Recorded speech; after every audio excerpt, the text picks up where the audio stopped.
জোটের বিজয় নিশ্চিত করতে ২৪-এর মতো সজাগ থাকার আহ্বান জামায়াত আমিরের। একটি শক্তি বিদেশিদের গোলামি করে রাজনীতি করছে, অভিযোগ বিএনপি নেতা সালাউদ্দিনের। সরস্বতী পূজা আজ, শিক্ষা প্রতিষ্ঠান ও বাড়িতে বাড়িতে চলছে বাণী অর্চনা।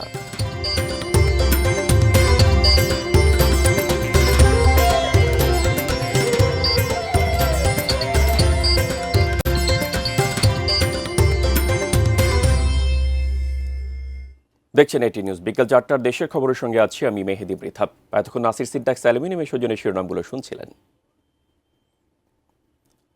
এবারে বিস্তারিত। এবারে বেলাম এসোজনে জাতীয় নির্বাচন ও গণভোটের খবর।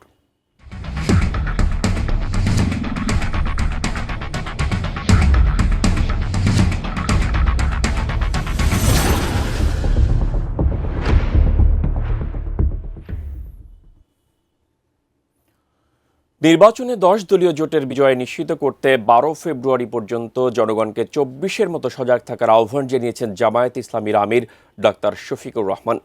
নির্বাচন প্রচারণার দ্বিতীয় দিনে পঞ্চগড়ে এক জনসভায় এই আহ্বান জানান তিনি। শফিকুর রহমান বলেন, জোট ক্ষমতায় আসলে উন্নয়নে অগ্রাধিকার দেওয়া হবে উত্তরবঙ্গকে। আনুষ্ঠানিক প্রচার শুরুর দ্বিতীয় দিনেই দেশের সর্বোত্তরের জেলা পঞ্চগড়ে আসেন জামায়াতে ইসলামীর আমির ডাক্তার শফিকুর রহমান। ১০ দলের নেতাকর্মী এবং নানা জায়গা থেকে আসা সাধারণ মানুষ সকাল থেকেই নগরীর চিনিকল মাঠে জড়ো হন। সবাই জানান, দেশের ইতিবাচক পরিবর্তনের জন্যই নির্বাচনে সুষ্ঠু ভোটের পরিবেশ দেখতে চান তারা। আমরা দেশকে পরিবর্তন করতে চাই, আমরা দাঁড়িপাল্লার অধীনে শাপলাকুড়িকে নির্বাচন করতে চাই। নৌকা দেখেছি, এবার অবশ্যই আমরা চাচ্ছি যে একটা নতুন দল ক্ষমতায় আসুক এবং সেই অবশ্যই দাঁড়িপাল্লাকে আমরা ভোট দিয়ে জয়যুক্ত করে সামনে দিনগুলো এবং দেশটা যেন পরিবর্তন হয়। ভোটটা আমরা দেখতে চাই সুষ্ঠু, যে ঘুগিঝুগি না থাকে, আগের মতো যেন ভোট না দিয়ে যে ভোট হয়ে যায় এরকম যেন আমরা দেখতে চাই না। জনসভায় জামায়াতে ইসলামের আমির ডাক্তার শফিকুর রহমান বলেন, বিগত সরকারগুলো উত্তরাঞ্চলকে ইচ্ছাকৃতভাবে উন্নয়ন বঞ্চিত করে রেখেছিল। সৎ মায়ের সন্তানের মতো উত্তরবঙ্গের সাথে আচরণ করা হয়েছে। উত্তরবঙ্গ আমাদের কলিজার অংশ। এই উত্তরবঙ্গ বাংলাদেশকে খাদ্য এবং পুষ্টি সরবরাহ করে, আর সেই উত্তরবঙ্গকে পিছিয়ে রাখা হয়েছে ইচ্ছা করে। উত্তরবঙ্গ থেকে আগামীতে আমরা আর কোনো বেকারের মুখ দেখতে চাই না। আমরা সকলের হাতে মর্যাদার কাজ তুলে দিতে চাই।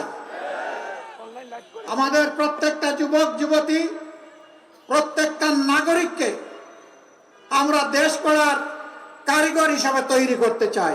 কোনো ফ্যামিলি কার্ড নয়, ১০ দলের কাছে শুধু ভালোবাসার কার্ড আছে জানিয়ে জামায়াতের আমির বলেন, সরকার গঠন করতে পারলে দেশের মানুষের ভালোবাসার ঋণ শোধ করার চেষ্টা করবেন তারা। আমরা সর্বশক্তি দিয়ে আগামীতে দেশ সেবার সুযোগ পেলে, সরকার গঠনের সুযোগ পেলে আপনাদের ঋণ পরিশোধ করার চেষ্টা করব ইনশাআল্লাহ, এবং আজীবন আপনাদের প্রতি শ্রদ্ধাশীল থাকব। আপনাদের এই ঋণ পরিশোধ করে উঠতে পারবো না, আমরা চেষ্টা করি। আপনারা হৃদয়ের ভালোবাসা দিয়ে এই প্রতীককে সমর্থন জানাতে রাজি আছেন? ধন্যবাদ, কৃতজ্ঞতা। আল্লাহ আপনাদের সম্মান বৃদ্ধি করে দিন। আজকের জনসভার পরে তো আর কোনো কাজ করা লাগবে না। ১২ তারিখ বিজয় ছিনিয়ে আনা পর্যন্ত আমাদের কাজ অব্যাহত থাকবে। নির্বাচনের দিন পর্যন্ত সবাইকে ভোট ডাকাতির ব্যাপারে সজাগ থাকার আহ্বান জানান ডাক্তার শফিকুর রহমান। জনসভা শেষে পঞ্চগড় ১ আসনে এনসিপির উত্তরাঞ্চলীয় মুখ্য সংগঠক সার্জিস আলমের হাতে শাপলাকলি প্রতীক এবং পঞ্চগড় ২-এ জামায়াতে ইসলামীর প্রার্থী শফিউর রহমান সুফির হাতে দাঁড়িপাল্লা প্রতীক তুলে দেন জামায়াতের আমির। আজকের দিনে আরো ৩টি সভায় তিনি বক্তব্য রাখবেন। এই এলাকায় জনগণের সমর্থন চাইবেন। দেখার বিষয় হলো ফেব্রুয়ারি মাসের নির্বাচনে জনগণ ঠিক কোন পক্ষে তাদের রায় দেন। পঞ্চগড় শহরের চিনিকল মাঠ থেকে ফেরদৌস রহমান, এটিএন নিউজ।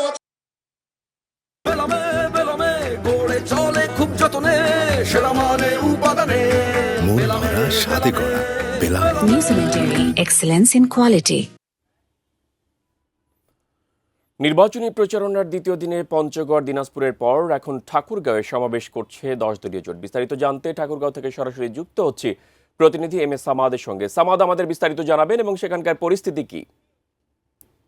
শুরু হওয়ার আজকে দ্বিতীয় দিনে পঞ্চগড়ের চিনিকল মাঠ থেকে জামায়াতের আমির তাদের নির্বাচনী প্রচারণা শুরু করেছিল পঞ্চগড় থেকে, এবং তারপরে দুপুরে তারা দিনাজপুর গৌরে শহীদ ঈদগাহ ময়দানে শুরু করবার পরপরই এখন বক্তব্য শুরু করেছেন জামায়াতের আমির ঠাকুরগাঁও সরকারি বালক উচ্চ বিদ্যালয়ে বড় মাঠে। এবং সকাল থেকে আমরা লক্ষ্য করেছি যারা জামায়াতের নেতাকর্মীরা এবং সাধারণ মানুষরা রয়েছে তারা এই সরকারি বালক উচ্চ বিদ্যালয়ে বড় মাঠে এসে সমবেত হয়েছেন, এবং এখন আসার পরপরই বক্তব্য দেওয়া শুরু করেছেন জামায়াতের যে আমির রয়েছে ডাক্তার শফিকুর রহমান, এবং তিনি কথা বলছেন এই নির্বাচনী জনসভায়।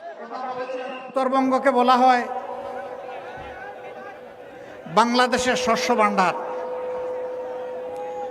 বাংলাদেশের 3 ভাগের 1 ভাগ খাদ্য এখানে উৎপাদন হয়, ফল উৎপাদন হয়, সবজি উৎপাদন হয়। সারা বাংলাদেশকে যারা খাবার সরবরাহ করেন তারা গরিব হতে পারেন না। এই মাটি উর্বর, মানুষ পরিশ্রমী, ধুরন্ধররা তাদেরকে গরিব বানিয়ে রেখেছে।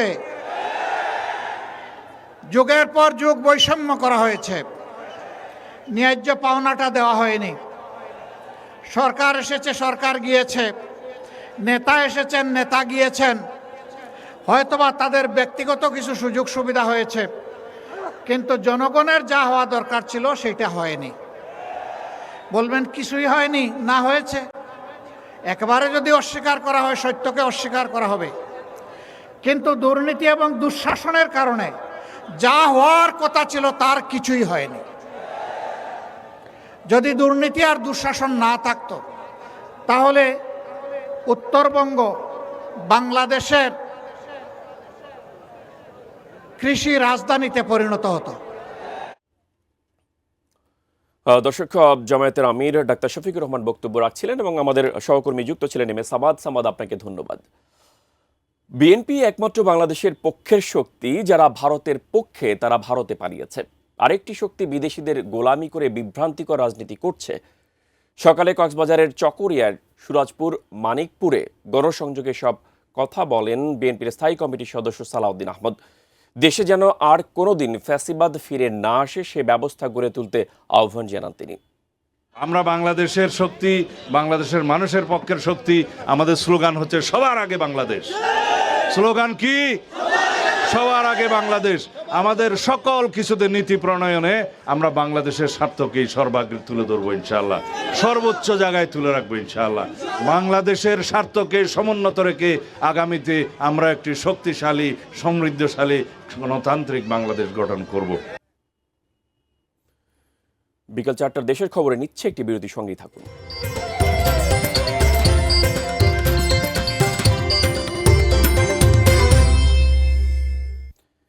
বিরতির পর আবার স্বাগত বিকাল 4টার দেশের খবরে। সারা দেশে চলছে হিন্দু ধর্মাবলম্বীদের অন্যতম উৎসব সরস্বতী পূজা। সকাল থেকেই দেশের বিভিন্ন মন্দির, পূজা মণ্ডপ ও শিক্ষা প্রতিষ্ঠানে চলছে বাণী অর্চনা। বরিশাল ব্রজমোহন কলেজের মাঠে 22টি বিভাগের আয়োজনে 25টি মণ্ডপে সরস্বতী পূজা হচ্ছে। এখানে সনাতন বিদ্যার্থী সংসদের মণ্ডপে একজন নারী পুরোহিত পূজা পরিচালনা করেন। বগুড়া সরকারি আজিজুল হক কলেজে মহা ধুমধামে সরস্বতী পূজার আয়োজন হয়েছে। সনাতন ধর্মাবলম্বী শিক্ষার্থীরা পুষ্পাঞ্জলি দিয়ে দেবীর কাছে বিদ্যা ও জ্ঞান প্রার্থনা করেন।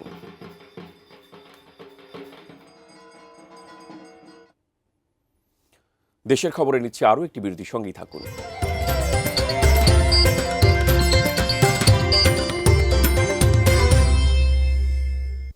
বিরতির পর আবারও স্বাগত বিকাল 4টার দেশের খবরে।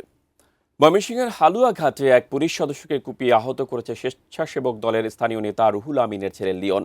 এই ঘটনায় রুহুল আমিনকে আটক করা হয়েছে। গত রাতে হালুয়াঘাট উপজেলার জামগড়া এলাকায় লিওনের মোটরসাইকেল তল্লাশি করে পুলিশ। এতে ক্ষিপ্ত হয়ে এসে পুলিশকে গালিগালাজ করে ও হুমকি দেয়। পরে রাত 3টার দিকে উপজেলার পাগলপাড়া এলাকায় লিওনের বাসায় পুলিশ গেলে লিওন দা দিয়ে কনস্টেবল ইজাউল হক ভুইয়ার পিঠে কোপ দিয়ে পালিয়ে যায়।